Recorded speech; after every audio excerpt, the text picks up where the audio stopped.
Hello everybody, Dennis here from Awakening in Health, and I'm speaking to some people from the local radio station in Queensland, Australia, but some other people will actually be looking at this on my Awakening in Health channel on BitChute or YouTube. And I've just attended a rally in Cairns in Queensland for a Freedom Day. And I've met some very, very interesting people. Now, one of those people who I actually happen to know is a man called Austin, who has been delivering very, very interesting information for a number of years. So we're going to go on probably what could be a quite fantastic journey, actually, of why the world looks like it does now. And I'd encourage anybody to listen to this to have a little bit of patience with the discussion, but also to check what we're talking about, what we're saying, because the information we're going to be talking about is very dramatic. It is very fantastic, but it's very, very necessary, I think, for people to know about. So welcome, Austin, to Awakening in Health. Hi, Dennis. Thank you for having me. So that accent for a start, that's not what I'd call an Australian accent, and neither is mine. So if you just want to give us a little bit of context about yourself and why you've started this journey and why you're passionate about, I guess, giving information to people about what we're looking at. Yeah, I moved over here in 2009 and tried kind of to find my place in Australian society and figure out, where I should become a productive member of society over here. So that's how I got started 14 years ago. And just to give us a little bit more context, you also started your career in the military. So knowing about, I guess, rules and regulations for you means a lot more than what it might mean to the average person.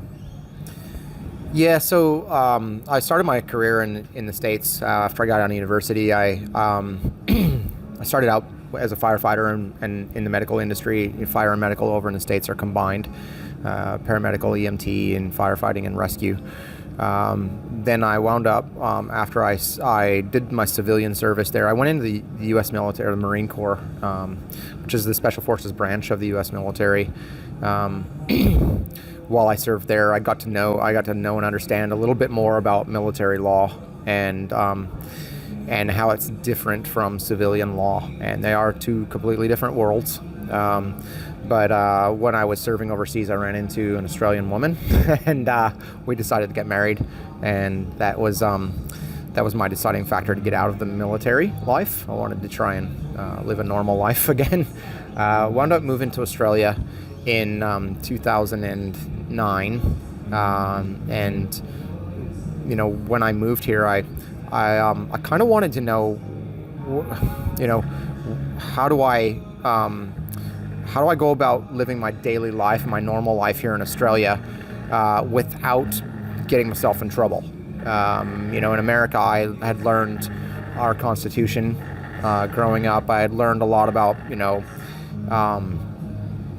local laws, state laws, federal laws, and then when I went in the military, of course, I was charged with upholding a lot of the military laws as I became a non-commissioned officer.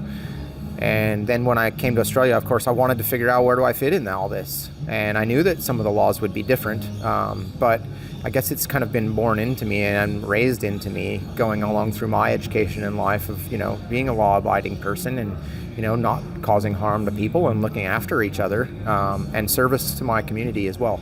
So that kind of got me interested in when I decided to move here. Where do I start?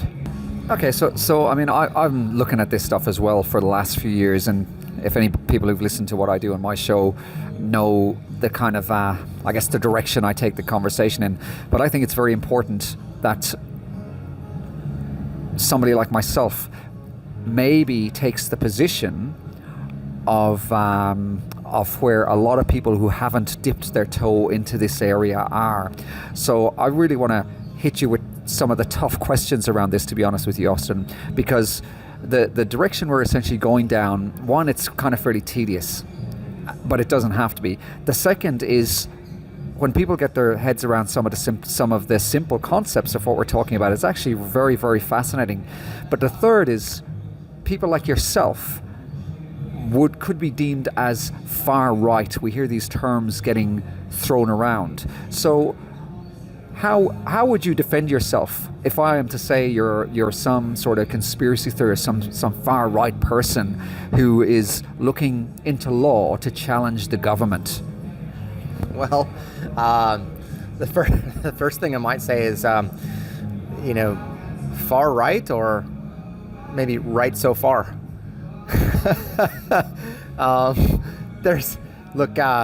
When you start labeling, when you go down on labeling that ideological path, then you're talking about a political spectrum, and it doesn't have to be that political. When laws are written, they are actually supposed to be written apolitically, which means they're neutral. They don't care what side of the leaning side you're on. They apply to everyone, supposed to be to everyone equally.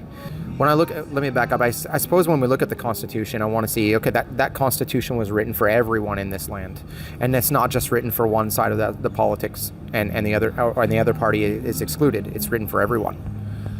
I want to stop you there for a second. So you're talking about that Constitution. So everybody, I think, who might be listening to this, especially Australians, are aware of the American Constitution. So what are you talking about when that? Like, how does that Constitution apply to us? So when I'm currently referring to that Constitution, maybe let's be specific, and let's talk about that Constitution in America. So that Constitution in America was written before the current political parties really took hold and took shape, and those laws are genuinely applicable to anyone across the whole political spectrum. So I learned about the Constitution and how it was formed, and then the Bill of Rights, which would be the first 10 amendments to that Constitution, and I learned about how amendments are made, and if you ever want to change that, and how it goes about, and how laws are formed, and what laws are legitimate laws that you must abide by, and the supremacy of those laws. Okay, you're listening to Dennis and at Awakening in Health, and I'm talking to Austin in relation to laws and why they're important. And we're going to take a short break now, and we're going to come back and find out why the Constitution is actually important for anybody. Welcome back to Awakening in Health. You are listening to Dennis O'Connor, and I am talking with Austin, who I met at a freedom rally today. I actually happen to know Austin, who delivers some incredible discussions at what we call a common law group, and I want to get to the bottom a little bit of what common law is and why it's relevant. And we've started a conversation about the American Constitution because Austin happens to be from America, and it seems like we're leading towards the fact that that American Constitution is relevant to us. So I want to really find out why that is. Austin, how would you answer that? Yeah, so in America, the Constitution, we've previously said, is the supreme law of the land, and all the other laws that fall under that are subservient to that. They can't be made into law if they're repugnant to the Constitution. And when I moved to Australia, I really wanted to find out, well, is it okay for me? Is it acceptable? To be honest with you, the real basic question I had was, is it okay if I drink a beer as I'm walking down the street? And as I asked around, I got a variety of answers from people.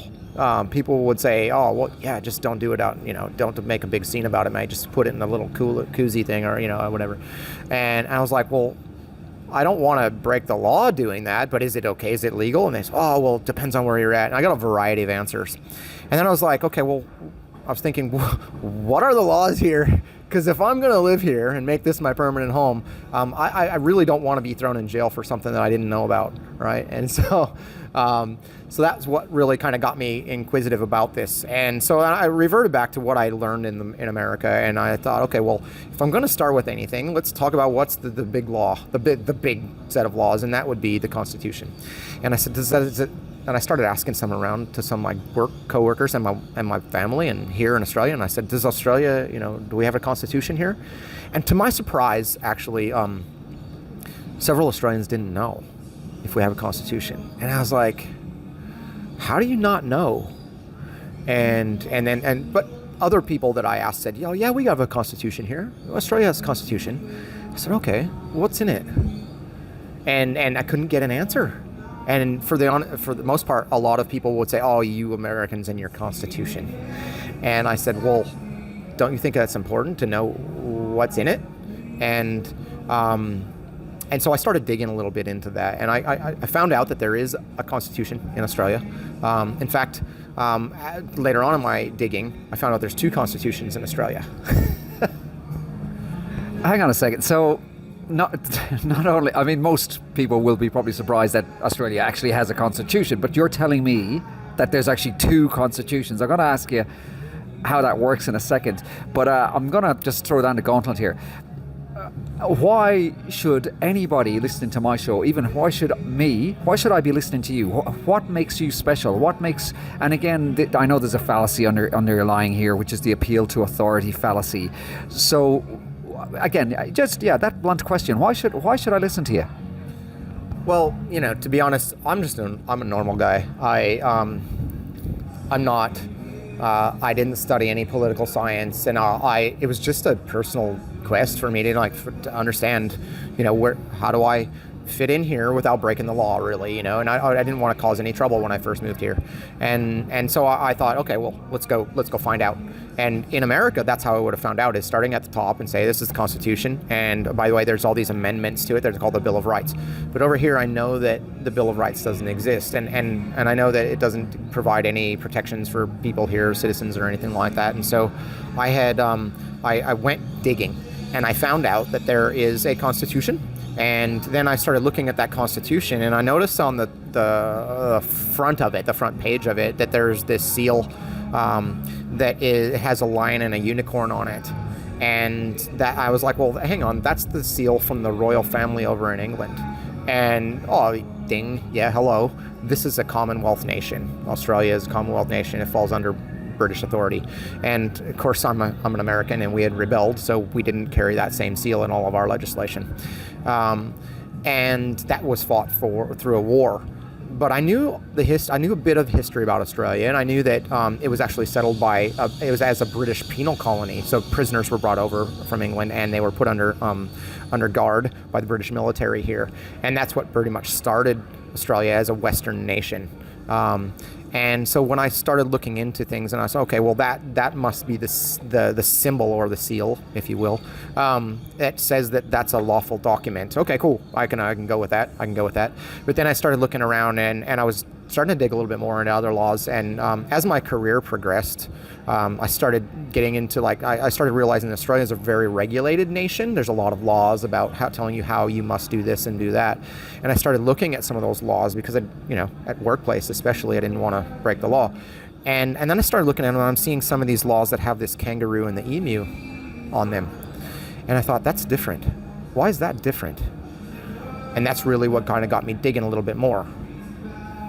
Okay, so it can be a fairly tedious topic, so I'm just trying to, get the essentials out here. There's a few things I'm hearing. One, that all our current regulations, and I happen to fully agree with you, I think Australia is ridiculously over-regulated, and we saw that in Melbourne, lockdowns, all these kind of things that happened. What you're saying is there's an underpinning constitution that's sitting on, and the laws are sitting on top of that constitution, but we should always be referring back to that constitution, which actually sounds like it might be an okay document. But now what I seem to be picking up from you is that we had an original copy, and the rebranding or that change in the seal got you thinking that, hang on a second, there's been a change here, and maybe that change is not in our best interests compared to the original constitution. Am I right here?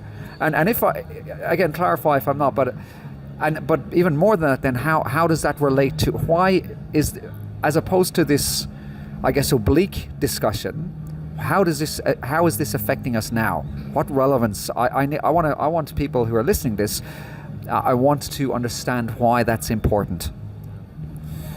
Yep. So I've spent the last 14 years of my life living here in Australia, and plus years, and so I've done a lot of research, and I'll kind of bring us up to current, I guess. So understanding that the true laws in this country, and there's a process of how laws are actually made in this country, in Australia, and so the real process of how they're made is that we would, as citizens, now I'm not concluding myself here because I'm not a citizen, but Australians will elect people that they say that's their representative into the parliament, which is a form of a democratic government, representative government. You elect those people into the different houses of government. You have an upper house and a lower house. Now, when a law is made, one of those representatives might say, hey, I have an idea. I would like to create a law. And in order to do that, they need to write it out on paper, and they create what they call a bill. Okay, and it's a draft version, and then they bounce that off of their colleagues that work in the same house with them, so lower house, let's say, for example. As that goes around, they make some revisions, and then they say, okay, we agree on this. Let's send it over to the upper house or the other house, and let's see if they agree with it. And so then they have their discussion on it. They make any kind of revisions, and when the two houses finally come together in agreement there, then they have to send, that's not a law yet. At that point, it's a bill. But in order to get that bill turned into a law, it has to be approved. And here's the interesting part. In the nations that we live in, including Australia, that approval actually comes from God. So whether you like that or not, whether you believe in a Christian God or a Buddhist God or any God for that matter, the way laws are made in this country is that it needs to be approved, seek approval from God. Now, obviously, we can't take a piece of paper and say, God, do you approve this law for us to live in this land? So what we do is the Archbishop of Canterbury has delegated himself as God's direct representative. Okay? And then, obviously, the Archbishop can't be in all nations and everywhere at once, so he takes that authority from God and delegate some of that authority off to other people, and that's where we have that authority delegated to the crown. So in England, that would be the royal family, the Crown of England. And so then the Queen has the authority to say, I approve that as a law in this land, in that land there, and say in Australia. Now the Queen, obviously, she has many countries that she was looking over, and we're talking back in those days, that would have been Queen Victoria II. And so she obviously can't be in all places at one time. So she would then take her authority and pass that along to, in this country, it would be, who? Governor General. The Governor General, that's correct. So then that Governor General is the Queen's representative here in this country. So these two houses have a bill, and they want to have authority to say, yes, it's now a law. And that actually requires what we call royal assent. And so for the Governor General to pass it into law, they need to be able to stamp it with the seal of the royal family, which would be the lion and the unicorn. And that's what happened with our initial constitution here, and it's called the Commonwealth of Australia Constitution Act 1901 and UK, because it was a UK act and it turned into a law, right? And so that's where I found my original constitution that I was seeking here in Australia. And I said, oh, well, there's a lion and a unicorn. That makes sense. It's from the royal family. It's been approved. But you see, that all changed later on, and I started seeing some of these more recent laws, and they didn't have that royal seal on them. And I said, okay, why is that? So, okay, I'm going to try and make a little bit of sense of this, because it's a tough subject for people to understand. So I gather what you're suggesting is that in around the time of, let's say, the American Constitution, the Bible was incredibly important. God was incredibly important. Every country has, I guess, a deity. So our laws, in essence, are seen to come from that spiritual place, that God place. And I guess this is why we would swear in the Bible when we get into court. So whether there is a God that's controlling stuff, or whether we're agnostic, or whether we're actually atheistic, it doesn't really matter. I think what you're suggesting is that the structure is built upon the premise that there is an omnipotent and a benevolent kind of presence that tries to do good. And then we have a constitution which tries to reflect what might be good for humanity. And then off the back of that constitution, we should have laws that work for us. And you're saying that the original constitution had the kind of, the correct lineage behind it, of that stamp with the royal family. And then you've just discovered that the more recent constitution actually has almost, I think you're saying, a fraudulent stamp, which could invalidate all our legislation and laws recently. Am I hitting that in any way?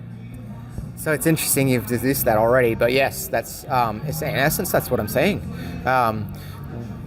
What I've come to learn over the course of my research is that in the 70s we've come to a point where the Whitlam government has pretty much hoodwinked the Australian public and created a corporation that is acting as the government, and they've replaced that royal seal with the kangaroo and the emu, and that's the corporate logo. So I know that's going to be a little bit confusing for some people, so I guess let me clarify a little bit. Maybe say there is a corporation called Commonwealth of Australia. There is a corporation called Australia. There's many corporations, and we can in fact prove this, they are registered as corporate entities on the U.S. Securities and Exchange Commission, and they're publicly trading companies. Okay, so we're getting kind of fairly profound now.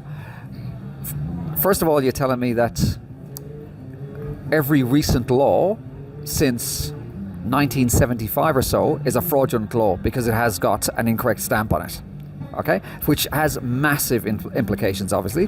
Secondly, you're telling me that I'm not living in a country almost, but I'm living in a business structure. You're telling me that that Australia is essentially a company. Am I missing anything here? Well, so far you're up to speed. Yes, that's correct. And so what we have to realize then is, okay, if that's a corporation that is operating as the government here, then really what kind of laws are we supposed to follow? Because if they've removed the crown seal, and we know that that's how laws are supposed to be made here, if they've removed that and they don't put that on any other current laws that they're passing, then are they actual true laws, or are they company policies? And when we take it down this path, some things start dropping for me. That some of the regulations that we are getting exposed to are about making money for a company, as opposed to about having any form of justice or form of, I guess, a rightness or a wrongness in a biblical sense. So it's quite profound when I'm kind of mulling over the enormity of what you're saying. But here's the thing. So if it were so simple, and it sounds kind of simple, how come more people don't know about this? How come we can't use this to say to government, for example, when they are instituting unfair or wrong policies? And by wrong, I mean, the opposite to what's morally good. If it were so, I guess, blatantly obvious, how can we use this? Well, a couple things there. So, number one, it's not necessarily blatantly obvious to most Australians because, as I mentioned earlier, you ask around to Australians and you ask them about a constitution if one exists, and I shouldn't say most, but quite a fair bit of Australians don't even know a constitution exists in Australia. Most Australians don't even know what's in the Constitution, and that's a very accurate statement. So if you don't know what's in it, then how do you know you've been hoodwinked, right? How do you know that someone's pulled the wool over your eyes and they're actually masquerading as a government and they're really a company? So I guess maybe it takes an outside person, maybe it takes an outside foreigner's eye, an inquisitive eye, to ask some of these questions and to kind of pique the curiosity and start asking, say, well, hang on. That's government, but that's not. Now, when we start talking about the policies that they're making, and if it's a corporation, you can compare that corporation, Australia, to another corporation in this country. So call it Woolworths or Coles or Mecca's or whatever corporation that Subway. It doesn't really matter. That corporation has its own company rules, and if you're an employee of that corporation, you need to follow those rules. If you want to contract with that corporation, you need to also abide by the contract, which usually is in alignment with their rules. So when we look at these acts that have been passed without the royal seal and the royal assent on them, you have to understand and recognize that is a corporate policy. And there's no royal assent to it, which means it's not law. And so we're talking about a different kind of law here. So it's not necessarily lawful. It might be legal because a contract has been written or agreed to, but there is a difference between lawful and legal. And I think what you're talking about here is the concept of bylaws. And just because it's a bylaw doesn't mean to say it's an intrinsic, almost God-ordered law, which really throws a lot of things into the can of worms. It opens a can of worms, should I say.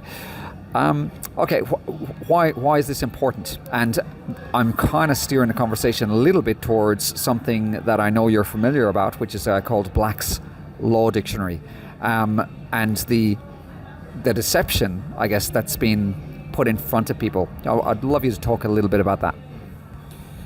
So you've brought up Black's Law Dictionary. There's actually, it's not just Black's Law Dictionary. There's an Oxford Law Dictionary. There's a couple of law dictionaries. But when you and I are speaking in what we call English, common layman's English, we're speaking in a different version of English than what is the legal version of that language.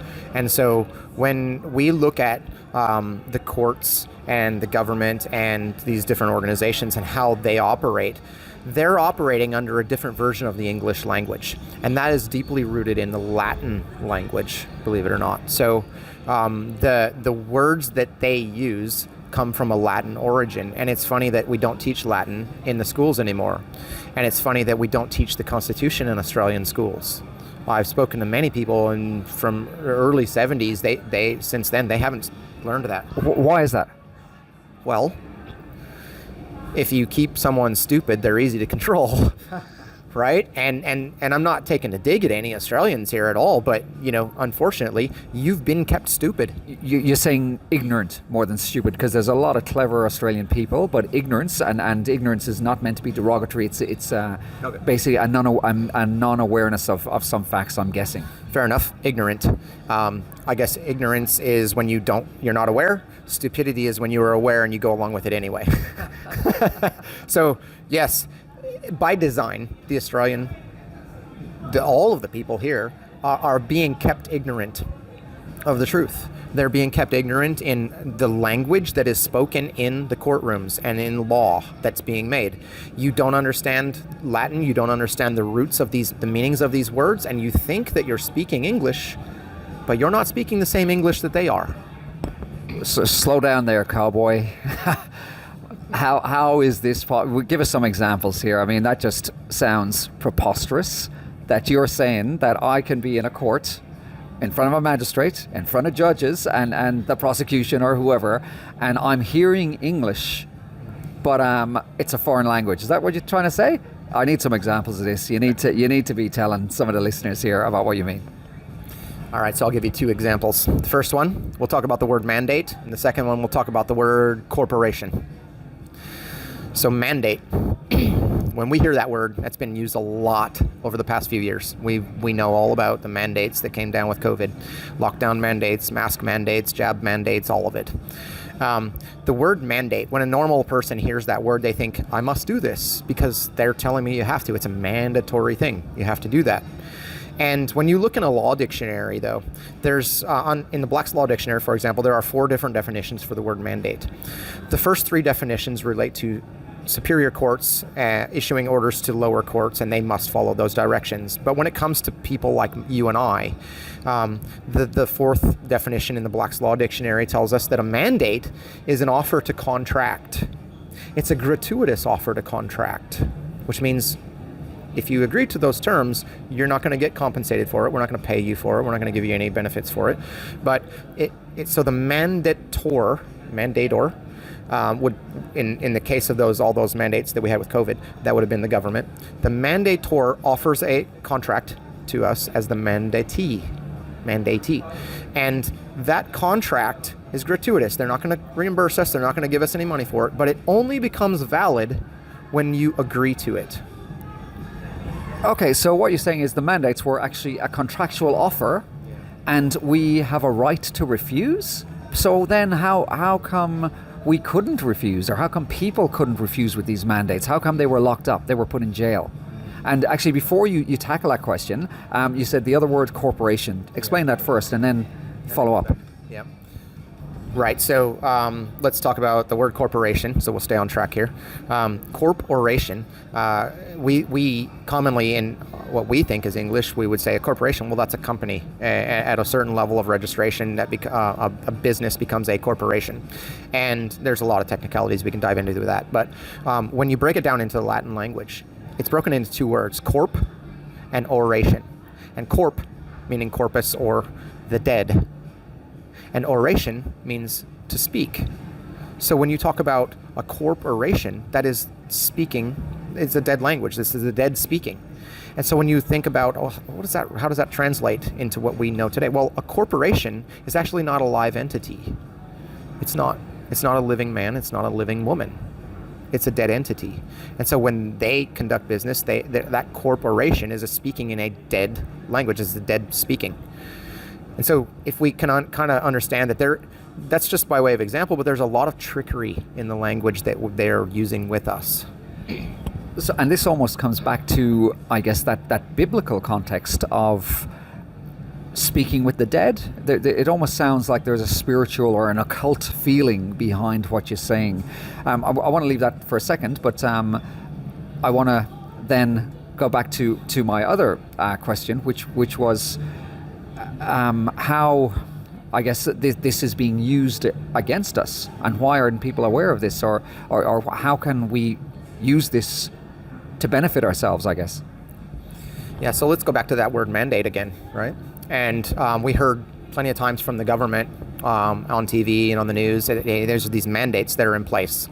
And they told that to all the business owners around in the whole entire country. They told it to us as individuals. And they said, look, these are the mandates. You must do the, mandate this. And so by our not understanding what that means, we just said, okay. And a lot of us just obeyed and did it.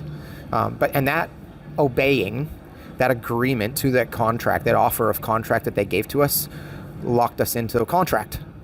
You are now bound by that mandate, which is the offer of contract. You didn't have to. There were many people who didn't mask up. And so if you wanted to take a pass on that contract, you could do that.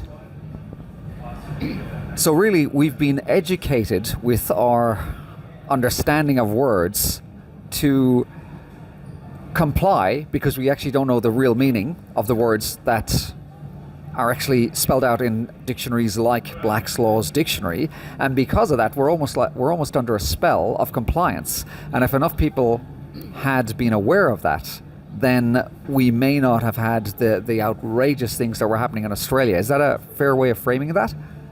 Yeah, that's a fair way of framing that. And another one that we keep throwing around here is the word understand.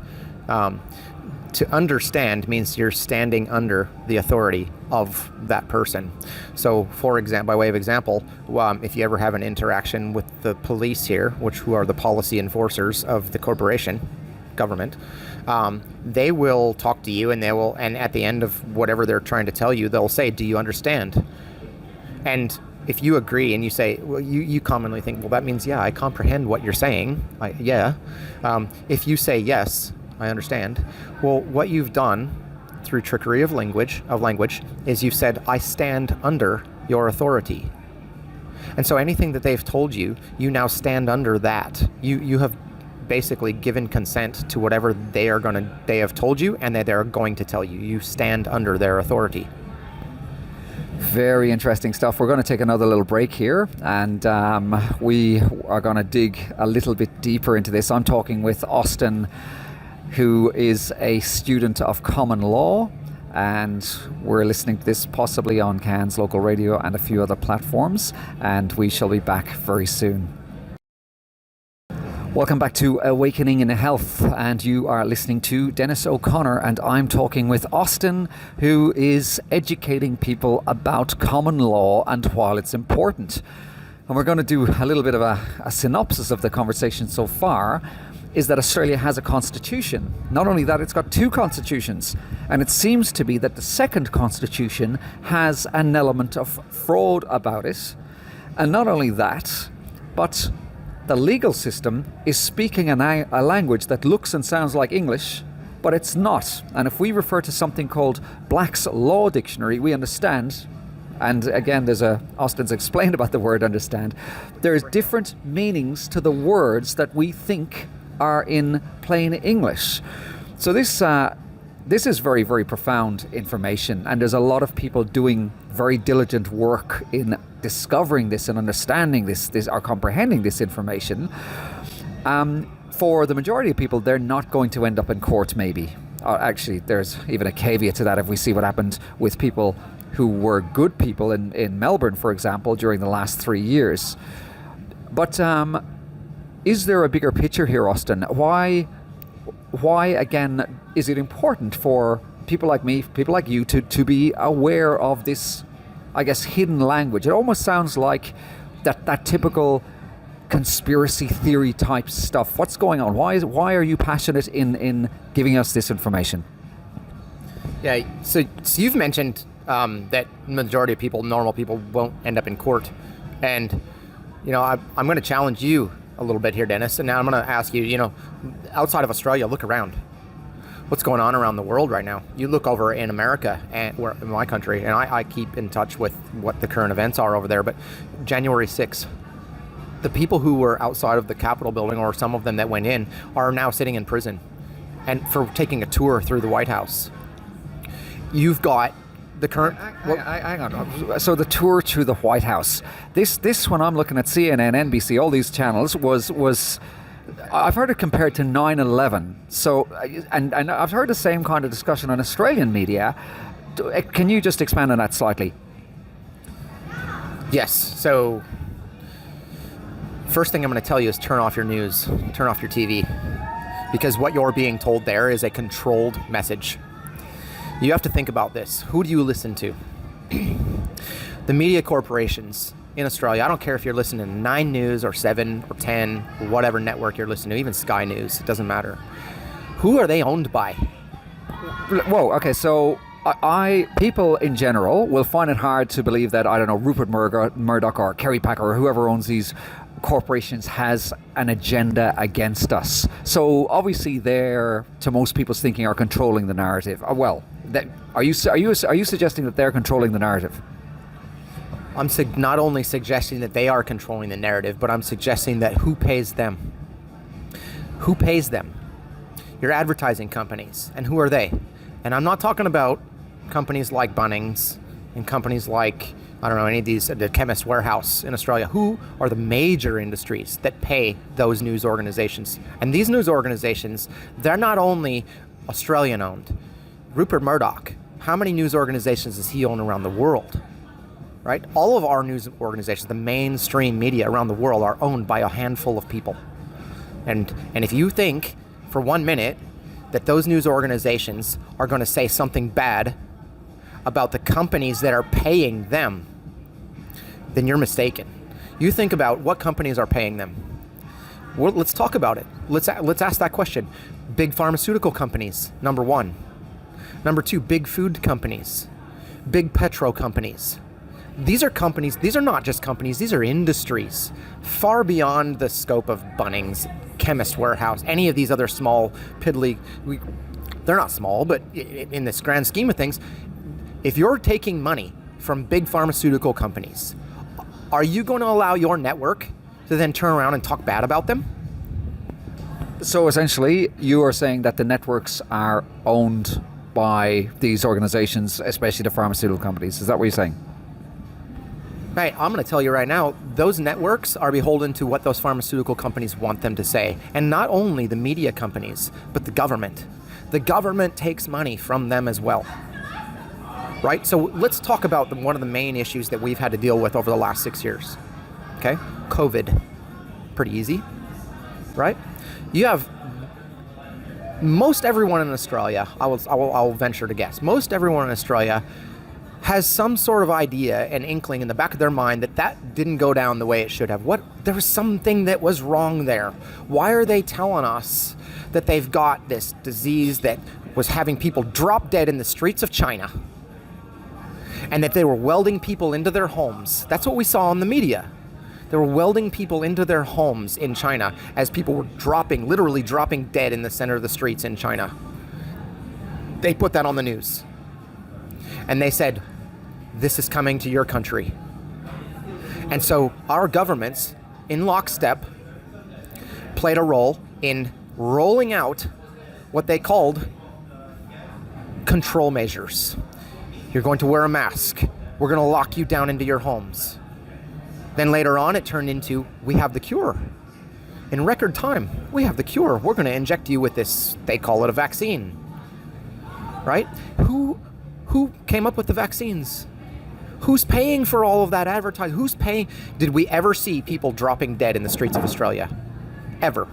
Did we ever see people have to be welded into their homes? Ever? So what you're saying is when they're talking about control mechanisms, it's not about controlling the virus, it's about controlling us. Absolutely. It's always been about controlling us. And they've been doing it through many methods. I mean, we don't teach the Constitution. We don't teach the laws. If you're ignorant, we talked about that, you're easy to control. And then you turn around and you instill fear in people. And you show these images on TV. And they're not real. We know they're not real now. We've lived through that era. We've lived through COVID. We never once had people dropping dead in the middle of the streets. And now, I'll tell you what, if we did, I want to thank all of the public servants out there who came up at nighttime and cleared all the dead bodies from the streets for us so we didn't have to see them in the day. That's a joke. All of it is. So when you look at what's going on with government and media at the same time, they're working hand in glove to make us subservient to their control. And they're also using the trickery of language.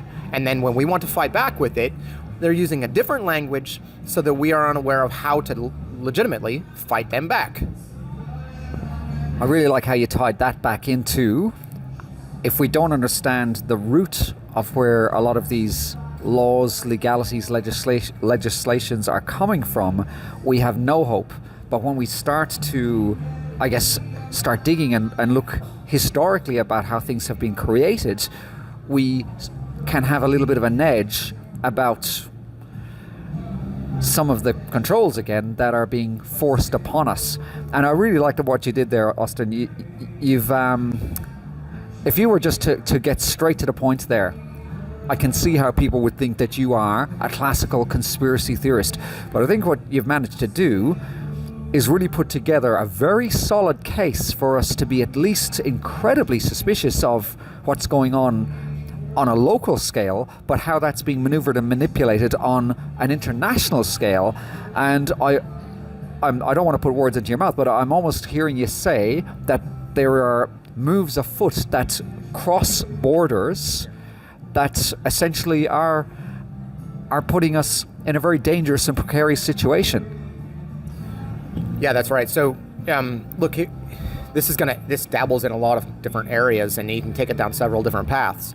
But when you look at what is giving these different entities the power that they have, the corporation that's acting as a government here in Australia, the media companies, and to be able to perpetuate all the lies that they've actually been telling us. And we're finding out now that those are lies. What's given them that ability to do that? And it's finance. It's money. And then you look at, okay, well, where's the money coming from? Well, it's coming from our central banking system. And then you have to ask the question, well, okay, the central banking system is the government, right? Wrong. The central banks around the world are not owned by those governments. The U.S. Federal Reserve, let's talk about that real quick, because the U.S. dollar is where almost all the other world's currencies are based against the U.S. dollar. The Federal Reserve is a separate private entity from the United States Treasury. When the United States Treasury needs to have more money in circulation, they have to go to the Federal Reserve to ask them to print more for us. They borrow that money from the Federal Reserve. And then they have to prepay it back with interest. And that interest comes, and all of that payback comes from taxes and from Americans. Okay, so the government and the Federal Reserve in America are totally separate. So what you I hear you saying is that we have a massive private business that gives money to the government with interest and then goes, thank you very much, I'm going to take all that money back and I'm going to add my cut onto it. There's no altruism here, is there? This is just a cynical grab to take our energy and our money. Am I missing anything there? No, that's correct. But, I've given you the example of the U.S. Federal Reserve, and it applies to all the Federal Reserves. The Reserve Bank of Australia is the exact same thing. It is not run by the Australian government. And so when you look at where does our money come from, how do you think that the interest rates on your home mortgage are able to be increased by the government telling us that this is what they are set at? It's actually not the government, it's the Federal Reserve. They always tell you it's going back to the Federal Reserve has increased rates. And then that interest rate is passed on to the government who's borrowing their money from the Federal Reserve. The government then passes on that down through all the banking system, and it trickles down to you and me. Okay? And it puts us into a place, it's a system of usury, which is basically a version of financial slavery. You take a loan out, it's got this interest rate on it. You'll never be able to pay that back in the amount of time. You won't. You look at a mortgage and you take out a 30-year mortgage. At the rate that you pay it back, if you pay the basic payments on it, you're not going to be able to pay it back in 30 years. And the interest rates are able to adjust and change. And that's not because of the elected government that we think that we put in place. Because they're not a government, they're a company. It's because that company, the Commonwealth of Australia, is actually bound to a contract that they have with the Federal Reserve. Okay, I think I'm understanding the point you're trying to make. You're telling me that it's not this futile investigation, but you need to look historically into some of the foundations of what's happened to understand why we have got to this place.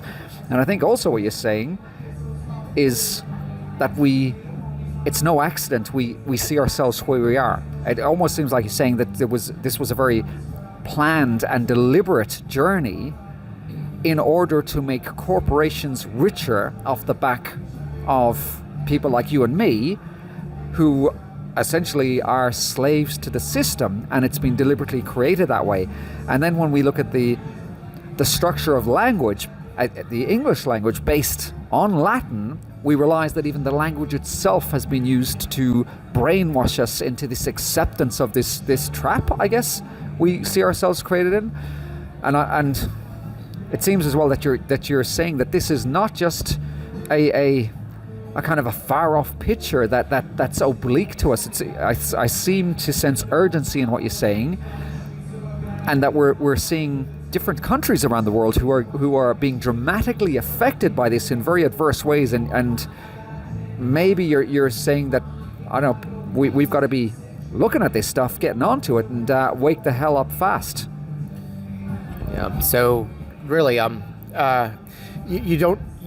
if you look at the system and what I'm telling you, you can research it for yourself. We can teach you.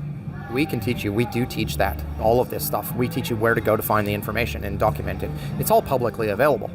But if you think that the system is in a desperate situation, and we are facing desperation right now as individuals, and how do you fight back against it, right?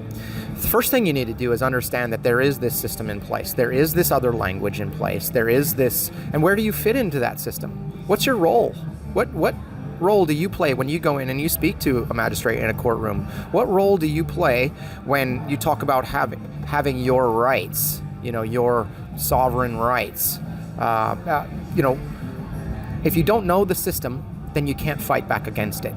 If you don't know your role in the system, then you can't play that game, I guess, if you want to call it that. And so what we're doing right now with the Common Law Assembly, and here, to be honest with you, I'll be completely honest, we're not the only ones teaching this. Our Common Law Assembly teaches it. We teach a variety of topics.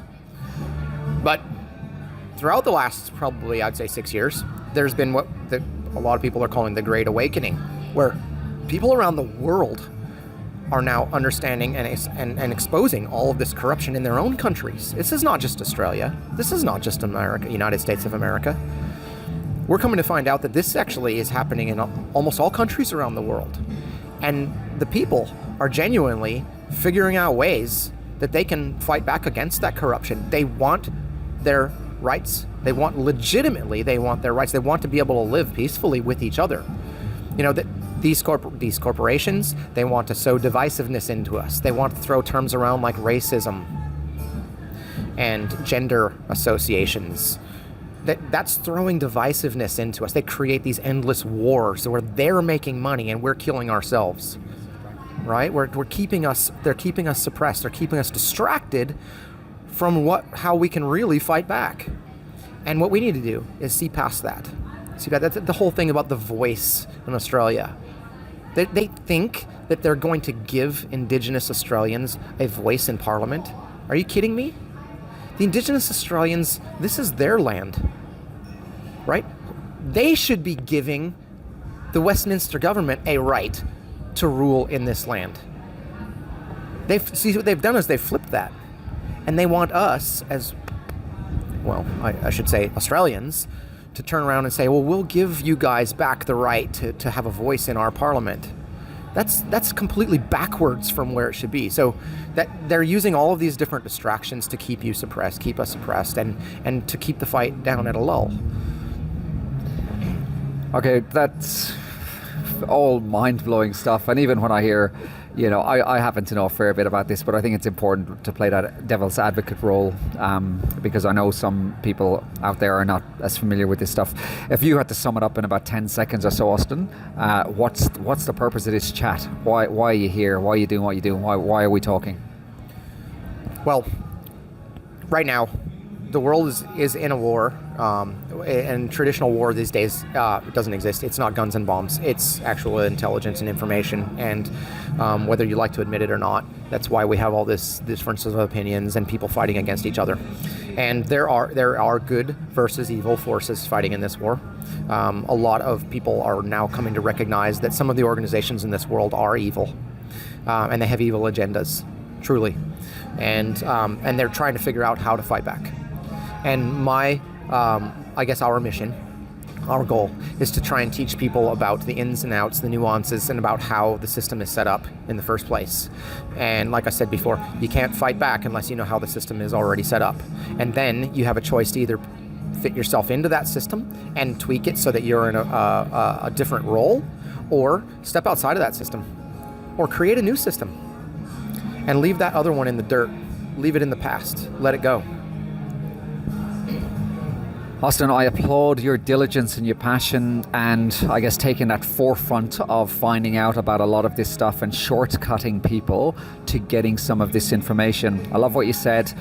The information's out there, and you're not saying, listen to me, you're saying, look at this information yourself. Tell me whether I'm right or wrong. If anybody has any questions, there is a common law assembly in Cairns. If you want details of that, send me an email, dennis@awakeninginhealth.com, DENNIS@awakeninginhealth.com. And I hope you enjoyed this. It's such a vast, deep conversation that I think that we could easily have another discussion about this and take this in some other profound directions. So thank you so much for listening to Awakening in Health. Austin, thank you so much again for your time and for what I believe you're doing for humanity. Wow. Cool, man.